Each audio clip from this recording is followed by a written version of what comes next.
ಲಕ್ಷ್ಮಿ ಚೇಳು ಅಥವಾ ಜರಿಹುಳ ಎನ್ನುವ ಈ ಕೀಟವನ್ನ ಇಂಗ್ಲಿಷ್ ನಲ್ಲಿ ಸೆಂಟಿಪೀಡ್ ಅಂತ ಕರೆಯುತ್ತಾರೆ. ಹಳೆಯ ಲ್ಯಾಟಿನ್ ಭಾಷೆಯಲ್ಲಿ ಸೆಂಟಿ ಅಂದರೆ 100, ಪಿಡ್ ಅಂದರೆ ಕಾಲುಗಳು ಅಂತ ಅರ್ಥ. ಸೆಂಟಿಪೀಡ್ ಎನ್ನುವ ಈ ಜರಿಹುಳಗಳಿಗೆ ಕಣ್ಣು ಕಾಣಿಸೋದಿಲ್ಲ. ತನ್ನ ಮುಂದೆ ಮೀಸೆ ತರ ಇರುವ ಆಂಟೆನಾಗಳ ಮೂಲಕ ಸೆನ್ಸ್ ಮಾಡಿಕೊಂಡು ಈ ಭೂಮಿಯಲ್ಲಿ ಸರ್ವೈವ್ ಆಗ್ತಾ ಇದೆ. ಅದೇ ತರ ಈ ಸೆಂಟಿಪೀಡ್ ಗಳಿಗೆ ಬಾಯಿಯ ಹತ್ರ ವಿಷಕಾರಿಯಾದ 2 ಕೊಂಬುಗಳಿದೆ. ಅದನ್ನ ಉಪಯೋಗಿಸಿ ತನಗೆ ಬೇಕಾದ ಕೀಟಗಳನ್ನ ಬೇಟೆಯಾಡಿ ತಿನ್ನುತ್ತದೆ.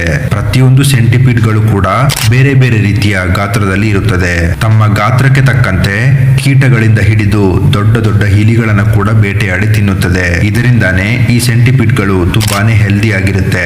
ಆದ್ರಿಂದ ಚೈನಾದವರು ಈ ಸೆಂಟಿಪೀಡ್ ಗಳನ್ನ ಡೀಪ್ ಫ್ರೈ ಮಾಡಿ ಅದನ್ನ ಕಂಬಿಗೆ ಚುಚ್ಚಿ ಇಟ್ಟು ತಿಂತಾ ಇದ್ದಾರೆ. ಪ್ರಪಂಚದಾದ್ಯಂತ ಸುಮಾರು 3000ಕ್ಕೂ ಹೆಚ್ಚು ರೀತಿಯ ಸೆಂಟಿಪೀಡ್ ಗಳಿದೆ ಅಂತ ಸೈಂಟಿಸ್ಟ್ ಅವರು ಹೇಳ್ತಾ ಇದ್ದಾರೆ. ನಮ್ಮ ಭಾರತ ದೇಶದಲ್ಲಿ ಈ ಸೆಂಟಿಪೀಡ್ ಗಳು ಮನೆಯೊಳಗೆ ಬಂದ